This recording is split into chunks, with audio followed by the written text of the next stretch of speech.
Halo semuanya, Assalamualaikum warahmatullahi wabarakatuh.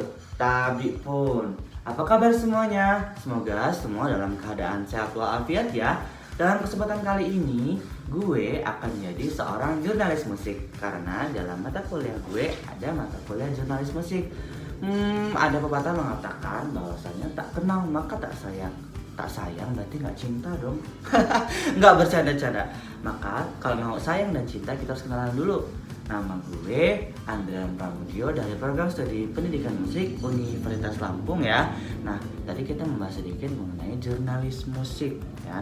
Di sini gue bakal jadi seorang jurnalis yang nantinya gue akan mewawancarai salah satu seniman muda yang ada di Lampung. Bukan hanya seniman juga loh, beliau juga merupakan seorang dosen. Mau tahu kisah selanjutnya? Jangan lupa like dan komen video ini dan juga berikan masukan sebanyak-banyaknya agar kita bisa memberikan agar kita ya agar gue bisa memberikan edukasi lebih banyak ke kalian semua dan doain semoga gue dapat hasil yang maksimal.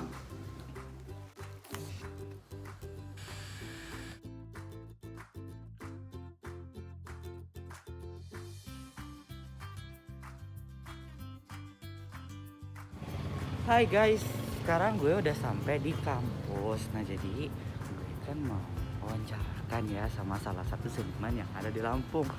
Ini kampus, gue lagi di kampus mau nemuin senimannya. Jadi jangan lupa buat teman-teman semua buat ikutin terus kegiatan jurnalis aku. Semangat!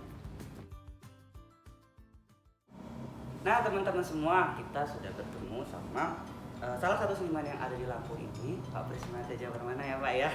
Di sini ada Pak Prisma yang akan kita wawancarai sebagai tugas saya jurnalis musik nanti.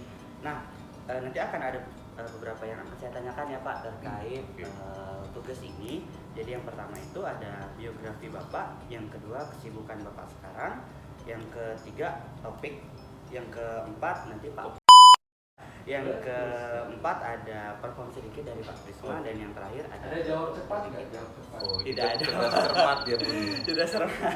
Tidak ada. Oke, kita langsung saja ke pertanyaan pertama ya Pak. Bukan pertanyaan sih Pak, sebenarnya kita di sini sharing-sharing aja, diskusi santai aja kita. Oh berarti bisa sambil selanjutnya. Tidak Pak, tidak Pak, tidak. Oke. Ya Allah. Serius. Yang pertama biografi Bapak dari nama, tempat tanggal lahir, riwayat pendidikan dan alamat Bapak sekarang. Nama ya. Nama sama gelarnya mungkin Pak. Oke, nama Prisma Teja Permana, SSNMPD. Pakai gelar segala ya? Iya Pak. Nih, SSNMPD NTTNTB panjang dia. Karena kalau dideskripsikan ada panjang. Tempat tanggal lahir di Bandar Lampung, 19 Juni 1988. Jadi nanti jangan lupa setiap 19 Juni kita memperingati hari ulang tahun saya dan harus ingat selalu ya. Iya Pak, selalu ingat. Riwayat pendidikan Pak. Oh riwayat pendidikan, riwayat penyakit nggak usah ya. Tidak Pak. Riwayat pendidikan kalau dari TK nggak usah ya. Panjang Dari nanti SD aja, durasinya Pak. habis. Kalau gorengan. Oh iya, iya sering makan somai, jadi gorengan dia. SD kebetulan SD 1 Kalianda dulu dari Kalianda karena cerita keluarga nanti saya kenapa dia di Kalianda kenapa lagi di Bandar Lampung. Iya gitu Pak, kan. iya Pak. Jadi SD 1 terus SMP 1 di Sidomulyo, SMA 1 Kalianda, terus kuliahnya di Universitas Pasundan S1 di Bandung, jurusan seni musik. Tadi jurusan Raja Bahasa Bakau, jurusan seni musik, ada mayornya juga ya. Iya. Kemudian S2-nya pendidikan, Universitas Pendidikan Indonesia di Bandung juga, masih di satu jalan Setiabudi. Berarti tadi Bapak sudah menempuh S1 dan juga S2 ya Pak. Nah sekarang kita membahas tentang kesibukan Bapak sekarang. Kira-kira kesibukan Bapak sekarang apa aja sih selain jadi seniman? Oh iya, kalau dibilang seniman agak bingung juga saya. Gue ya mungkin seniman lah ya. Iya. Karena juga mungkin di luar masih aktif bermain musik. Ya kalau kesibukan sehari-hari ya ngajar aja di Unila, terus juga di kampus swasta ada kampus swasta beberapa ya berapa kali. Saya satu negeri, cuman apa ya? Adalah kalau saya sebut merek kan. Iya. Oke. Tidak. Sama ada SMP swasta juga. Kemungkinan itu saja sih, ngajar aja. Iya Pak, siap. Jadi itu untuk kesibukan Bapak sekarang ya. Bisa digarisbawahi bahwa kesibukan Bapak sekarang itu lebih ke tenaga pendidiknya Pak ya, tenaga pendidik seni. Oke Pak, kalau seperti itu kita lanjut saja ke topik yang selanjutnya, yaitu tentang sejak kapan Bapak terjun ke seni musik dan menjadi dosen, dan kenapa alasannya Pak? Kalau pertama kali terjun di seni musik mungkin saat pertama kali punya gitar tuh. Oh, Pertama kali punya gitar tuh kelas 5 SD. Punya doang, tapi lebih ke suka dan tertarik gitu ya, punya minat di musik. Kemudian mulai belajar, tapi secara seriusnya mungkin SMP tuh. SMP sudah mulai band-bandan, ikut lomba-lomba band kayak gitu, sampai ke ke jenjang perguruan tinggi. Kata orang tua, kalau emang pengen bekerja sesuai dengan hobi dan sebagainya, coba ambil kuliah yang sesuai dengan minat gitu. Jadi supaya nanti jalaninnya juga nggak setengah-setengah kayak gitu kan. Jadi kalau kitanya sudah suka, sama-sama suka, jalaninnya pun enak. Jadi nggak ada paksaan gitu, Iya, dari sama-sama satu enak ya, belah Pak. pihak, sama-sama enak. Nggak enaknya kalau udah selesai gitu. Iya Pak. Udah selesai kuliah, maksudnya selesai kuliah tuh udah nggak enak lagi, Iya Pak, bisa betul. kuliah lagi gitu. Berarti Bapak itu sebenarnya masuk ke musik juga dari dorongan orang tua juga ya Pak? Enggak sih, Enggak. saya sendiri Oh, dorong-dorong gitu mungkin saya bakal kepleset atau gimana. Enggak sih, lebih awalnya sih mungkin dorongan dari diri sendiri sih. Karena mungkin lihat sepupu saya bisa main gitar dan sebagainya, awalnya sih dari situ sih. Jadi mungkin punya minat sendiri. Kalau untuk lebih seriusnya ya mungkin ya, lebih seriusnya mungkin faktor dorongan orang tua juga mungkin. Yang tadi sesuai sama ini tadi apa hobi gitu ya. Hobi. Oke, berarti bagus juga tuh teman-teman semua kalau misalnya mau menggapai cita-cita, usahakan samakan dengan hobi ya, kayak Bapak sama sekali. Iya, jadi jalaninnya juga nggak Nggak terlalu keberatan gitu Nggak ya. keberatan. Oke. Kita lanjut ke pertanyaan, bukan pertanyaan ya Allah. Kita lanjut ke pembahasan selanjutnya. Kacamata Bapak terkait Nggak bawa saya, nggak saya bawa. Enggak Pak, pandangan Bapak. Oh, iya. Pandangan Bapak terkait kesenian musik di era sekarang, terutama yang ada di Lampung. Iya, yang pasti kalau seni musik secara universal, secara Iya, umum universal ya, aja, oke. Yang ada di Lampung ya ini udah sangat sangat berkembang sekali, punya komunitas-komunitas seperti mungkin jazz ada komunitasnya sendiri, terus juga komunitas-komunitas bawah tanah tuh ada sendiri, ya terus juga komunitas-komunitas musik-musik tradisional mungkin ada sendiri dan sebagainya, tapi saling bersinergi, dan hal itulah yang mungkin membuat permusikan di Lampung ini juga maju. Belum lagi mungkin ada beberapa teman-teman yang sudah berhasil di industri musik dan sebagainya, sehingga Lampung ini sudah dilirik oleh banyak orang bahwa Lampung ini bukan sebuah daerah yang mengerikan karena begal dan sebagainya, Iya, tapi terkenalnya itu ya, musisinya Pak, ya. juga bagus-bagus gitu. Karena banyak juga teman-teman yang selain di industri dan sebagainya yang emang mereka melanjutkan kuliah di bidang musik kayak gitu. Jadi setelah selesai kuliah kembali lagi ke sini, kemudian menularkan pemikirannya perihal musik. Jadi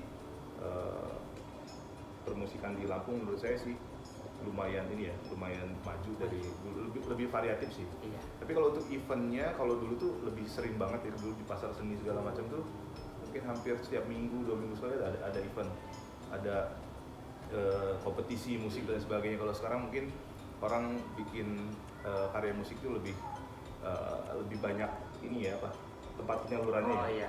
Karena majunya juga dunia digital marketing dan sebagainya. Kalau dulu tuh mungkin cara berkompetisinya seperti itu, jadi lebih bisa kenal teman-teman itu secara nyata. Oh, gitu iya. ya. Jadi kalau sekarang mungkin hanya lewat video atau apa. Karena pandemi juga. Oh, kalau sekarang mungkin karena pandemi juga. Pandemi. Kalau sekarang sih. Jadi lebih terbatas gitu ya Pak. Iya. Oke baik Pak, kita lanjut ke apa yang akan kita bahas selanjutnya. Nah, di sini kan Bapak menjadi dosen. Saya ya, iklan Pak. dulu tabur. Di sini Bapak menjadi dosen. Bikin ya, jatuh. Pak, ya? Iklan Pak. Jadi Bapak menjadi dosen ya Pak ya, dosen Ah. di Universitas Lampung menjadi dosen. Nah, apa sih alasan Bapak lebih memilih terjun sebagai tenaga pendidik alias dosen daripada menjadi seniman? Ya mungkin kalau saya jadi seniman karena mungkin saya juga secara apa mungkin pergaulan dan sebagainya lebih cenderung ke teman-teman yang mungkin guru-guru musik dan sebagainya, mungkin apa ya, menurut saya sih menularkan kesenian dan mungkin meneruskan hobi saya di bidang seni itu ya salah satunya bisa ditransformasikan melalui pendidikan dan sebagainya. Karena mungkin bukan perihal kemampuan kesenian yang gimana ya, mungkin lebih kepilihan hidup juga sih. Karena saya dengan mengajar, dengan menjadi tenaga pengajar di sini, saya masih bisa bermusik, saya masih bisa menularkan kemampuan saya ataupun membagi pengalaman dan sebagainya.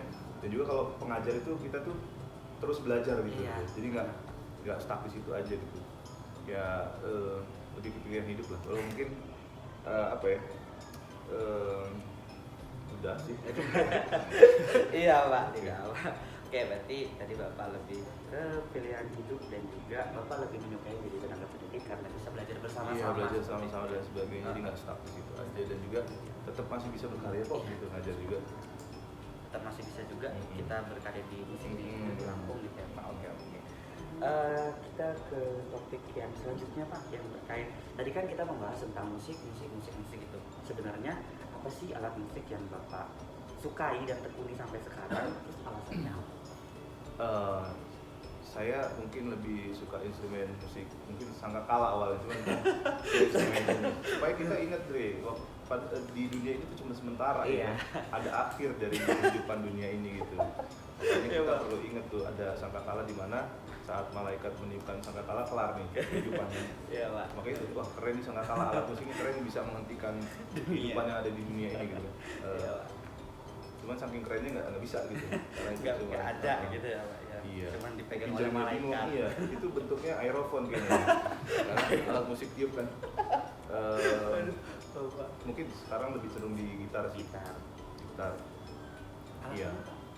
Alasannya karena mungkin sebagian besar orang-orang ataupun pemusik tuh menganggap gitar tuh adalah semua orang bisa main gitar kok gitu. Padahal setelah kita dalami sedemikian rupa, enggak loh gitu. Ternyata gitar tuh alat yang susah gitu. Bahkan mungkin kalau mungkin di gitar klasik ya, bagaimana dia bisa memainkan mungkin kalau di piano tuh dimainkan oleh 10 jari, tapi kalau di gitar klasik 4 jari doang gitu, memainkan dengan komposisi yang se-complicated itu gitu. Nah, begitu pun di gitar elektrik mungkin ya, kalau di gitar elektrik karena apa ya, harus dikrok dulu kode vouchernya. Gitu suka ini ya. Lebih kemana? Lebih ke alasan Bapak yang seperti tadi. Banyak hal yang misterius yang menurut saya menarik untuk digali lebih dalam gitu, di gitar itu ya. Dan juga lebih gimana ya, lebih seksi aja gitu. Saat kita di panggung main gitar tuh lebih gimana gitu. Lebih enak dilihat orang juga ya Pak ya. Tergantung yang main sih, kalau yang mainnya kayak gitu aja ya enggak ya Pak. Berarti Bapak dulu selama kuliah belajarnya gitar ya Pak ya. Sama lebih fokus ke gitar sebagai main. Iya. Kadang zumba juga sih. Bersenam ya Pak ya. Kadang belajar tidak sih, belajar mencintainya walaupun dia nggak mencintai kita gitu. Iya. Ya ampun. Guys. Iya Pak, oke. Iya, lebih ini kebetulan itu kalau instrumen mayornya kan ada itu. Ada minornya juga sih dulu. Minornya minor 7. Iya Pak. Oke, berarti kita dapat ambil kesimpulannya rekan-rekan semua. Ada kesimpulan ini? Oh enggak, nanti ada kesimpulan sedikit Pak. Nah, Sebenarnya setiap pembicaraan ada sedikit saya luruskan gitu Pak, biar teman-teman yang ada di rumah. Tapi yang lurus banget juga nggak enak.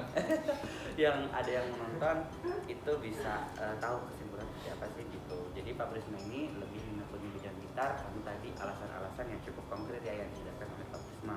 Nah yang terakhir nih Pak, sebelum kita ke penutup, harapan Bapak untuk kesenian musik yang ada di Lampung kira-kira apa? Iya, yang pasti untuk kesenian di Lampung, kesenian musiknya atau kesenian musik kesenian, Pak? untuk musiknya di Lampung, saya sih berharapnya si pelaku-pelaku musiknya saling bersinergi, saling support, nggak saling ikut-ikutan demi kebutuhan sesuatu lah segala macam. Bagaimana kita membawa nama Lampung di kancah nasional maupun nasional mungkin gitu ya. Jadi saling bersinergi untuk kemajuan musik di Lampung lah kira-kira gitu. Jadi nggak gue paling hebat, gue paling ini, nggak gitu. mungkin masih sering kita temui kayak gitu ya. Nah, harapan saya sih pelaku musiknya ataupun aktivitas musik saling support gitu ya, baik yang mungkin teman-teman yang udah di industri dan sebagainya bisa merangkul teman-teman yang sedang masih berkembang dan sebagainya. Baik Pak, terima kasih Pak untuk harapan Bapak. Semoga semua yang sudah dikatakan oleh Bapak, semoga apa yang sudah kita diwawancarai Bapak itu bisa berjalan semuanya. Semoga harapan-harapan kita semua terkait industri musik yang ada di Lampung itu bisa berjalan, dan semoga Bapak bisa lebih sukses lagi ya Pak ya. Amin, thank you. Bapak bisa menjadi seniman dan juga dosen yang lebih top lagi. Oke, sebelum kita ke penutup Pak, sebelum kita ke penutup, coba dong Pak perform sedikit sama kita. Kita lihat bareng-bareng. Kebalik Pak, kebalik.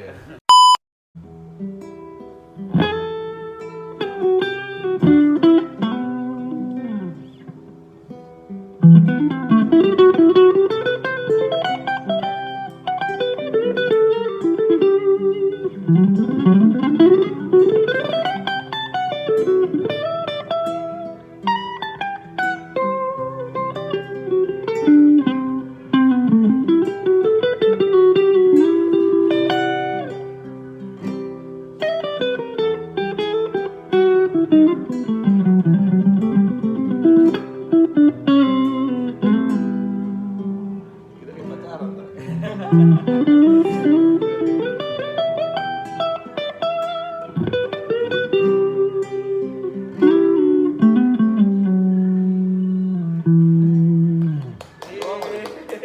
Keren banget ya untuk penampilan dari Pak Prisma. Semoga apa yang udah kita lakuin hari ini bisa bermanfaat untuk semuanya, dan saya ucapkan terima kasih untuk Pak Prisma ya yang sudah menyempatkan untuk diwawancarai Pak untuk tugas saya. Selalu untuk Andre. Amin Pak, semoga kita sehat selalu, dan terima kasih untuk semuanya. Hai guys, cukup sekian untuk kita di Jurnalis Musik pada kesempatan kali ini. Nanti untuk minggu depan nanti bakal ada jurnalis musik atau topik-topik selanjutnya. Jangan lupa untuk selalu ikutin saya dalam kegiatan perkuliahan. Dan untuk teman-teman semua, jaga kesehatan, jaga kekompakan, dan tetap pakai masker kemanapun Anda pergi. Saya akhiri. Wassalamualaikum warahmatullahi wabarakatuh. Tabi pun. Dadah.